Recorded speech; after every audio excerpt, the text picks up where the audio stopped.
उसे एक दोस्त की तलाश थी, या यूं कहो कि उसे वो दोस्त नहीं चाहिए था जो उसके साथ घूमे फिरे।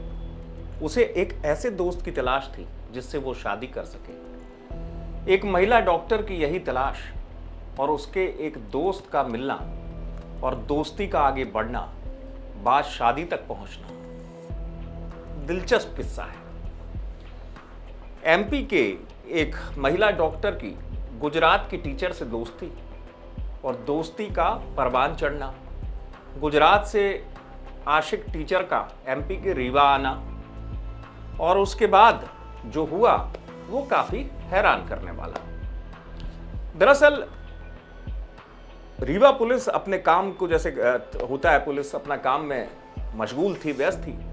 वहां एक महिला डॉक्टर पहुंची एसपी साहब के ऑफिस शिकायत करने के लिए, और जब उसने कहानी सुनाई अपनी, तो वो कहानी काफी हैरान करने वाली थी। या यूं कहूं कि महिला के साथ हुई वारदात ने पुलिस को सोचने पे मजबूर कर दिया कि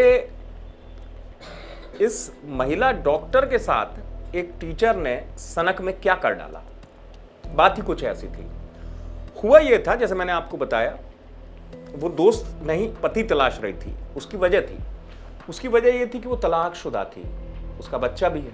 तो वो चाहती थी कि उसकी जिंदगी में कोई दोस्त आए तो वो ऐसा आए जिससे वो शादी कर सके। तो यही वजह है कि एक मैट्रिमोनियल साइट पर दोनों की दोस्ती हो गई। जिस शख्स से दोस्ती हुई वो गुजरात का रहने वाला था, टीचर था। डॉक्टर को भी लगा कि प्रोफाइल से टीचर है और उसे भी ऐसी साथी की तलाश थी। तो हुआ यह कि जब दोस्ती बढ़ गई तो फिर तय हुआ कि मुलाकात होगी। मुलाकात के लिए टीचर ने एक शर्त रखी कि तुम गुजरात आ जाओ। तो महिला डॉक्टर भी तैयार हो गई कि गुजरात जाके एक बार मिल लेती हूँ इससे।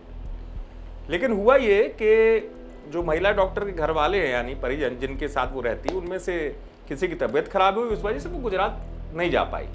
तो फिर तय हुआ कि गुजरात से टीचर यहाँ आएगा मिलने के लिए, जिससे मोहब्बत हो गई थी, आशिकी हो गई थी।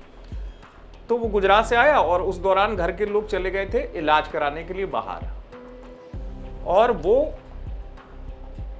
25 दिन करीब उसी महिला टीचर के घर में रहा। और इन 25 दिनों में जो हुआ, उसकी कहानी और उसके बाद क्या हुआ, ये पुलिस बता रही है। थाना समान क्षेत्र में एक महिला निवासरत है और जिनके साथ एक व्यक्ति के द्वारा दुष्कर्म करने की उन्होंने रिपोर्ट किया है, और जिसके बारे में आरोपी के बारे में बताया कि उसके सोशल मीडिया और अन्य प्लेटफॉर्म्स, ऑनलाइन प्लेटफॉर्म्स, उनके बीच में बातचीत हुई थी, और फिर उसने बातचीत का फ़ायदा उठा के मिला और उसके बाद फिर उसके साथ दुष्कर्म किया था। और जिसके आधार पे उनके कथनानुसार उसमें हमने कायमी की है और कुछ वीडियो भी वायरल किए हैं, ऐसी जानकारी महिला ने दी है, जिसको भी हमने साक्ष्य के रूप में रखा है। और इसके आधार पे उसमें तत्संबंधी धाराओं में उसमें हमने कायमी करके उसके खिलाफ विवेचना जारी है और जल्दी उसको गिरफ्तार किया जाएगा। ये आरोपी गुजरात का रहने वाला है, जो जानकारी महिला ने हमको दी है।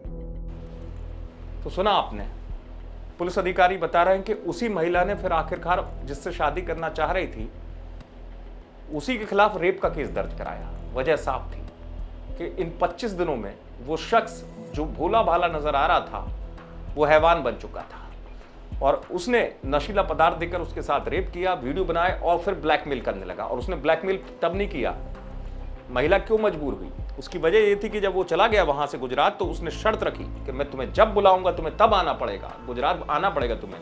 उसने गुजरात आने की शर्त रखी और महिला डॉक्टर समझ गई थी कि यहाँ ब्लैकमेलिंग शुरू हो गई। यही वजह है कि जब उसने मना किया तो उसने वीडियो से ब्लैकमेल करना शुरू कर दिया। लेकिन महिला पुलिस के पास पहुंच गई और पुलिस इस केस में जल्द कामयाब होने का दावा भी कर रही है। रीवा से आप तक खबर पहुंचाई विजय कुमार विश्वकर्मा ने। आप देखते रहे एमपी तक।